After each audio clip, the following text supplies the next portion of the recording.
Hello and welcome to Producer's Notes number 6 for DCS Black Shark. This is the first of a two-part note in which we will take a look at the weapon systems of the K50 Black Shark.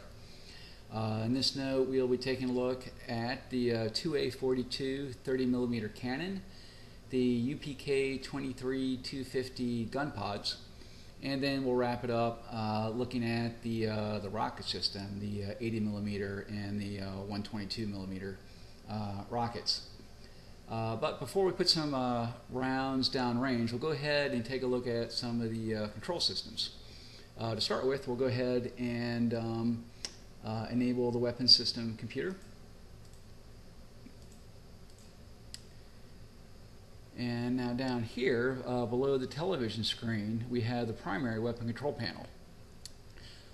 To the left, we have the master arm switch. We'll go ahead and enable that. And to the right, we have a diagram of the aircraft.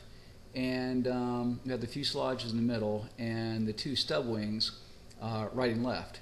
Now, below, you have 4 yellow lights, and those represents the 4 hard points on the wings. And an active light indicates that there is a store on that station. Green lights above the station indicate the station is actively selected. Now, in the Black Shark, you do not actually select individual weapons. Rather, what you do is you select the hard points in pairs, either inner hard point or outer hard points. To do so, I generally just use the HOTAS, so I can go ahead and select the inner points, and you'll notice the inner green lights are active, or I can go to the outer points. Now, when I select a set of points, I get some additional data. Here in the store field, you'll notice we have what appears to be an HP in English, and that indicates that I have rocket selected. In the next field, we have the remaining number, and that indicates how many rounds of the selected type are left on the aircraft. In this case, I have 2 rocket pods, each pod having 20 rockets, so I have a total of 40. And in the third field here is the number of rounds remaining in the cannon times 10. Now, actually, a little aside, you may notice in the cockpit now, virtually all the labels and warning signs are now in English, and that's something we intend to ship with the product. So back to the cannon.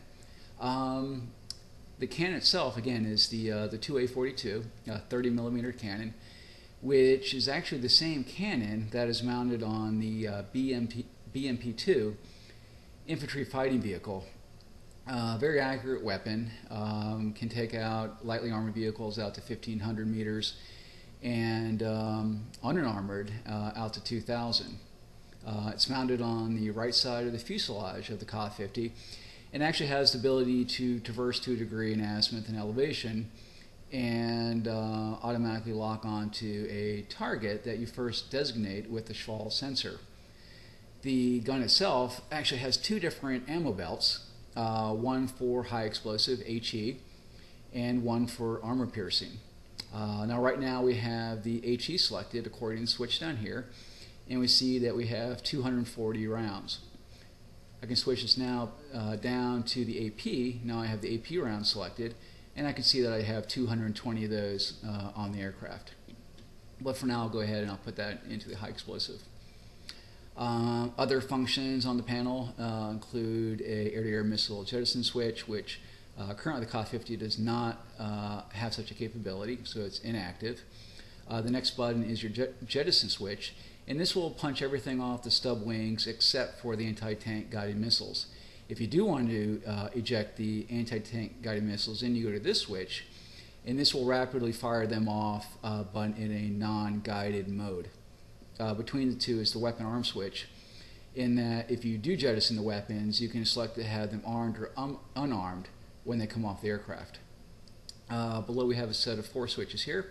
We already talked about the cannon round type selector, but over here we have the function switch for manual auto, which allows you to select such things as automatic tracking, automatic or restrictions on weapon release control, and such things, but really not a whole lot applicable to what we're going to be doing here today.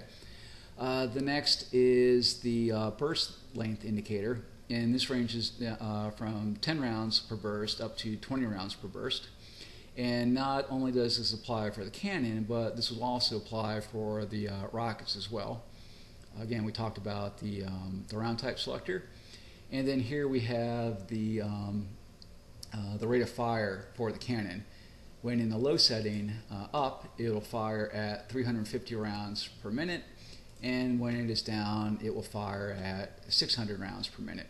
We'll go ahead and we'll keep it up in the low setting for now. Down here, you probably recognize this from the last note. We can go ahead and put it in training mode or regular Army mode. We'll keep it off training. Here we have the automatic manual mode for the gun.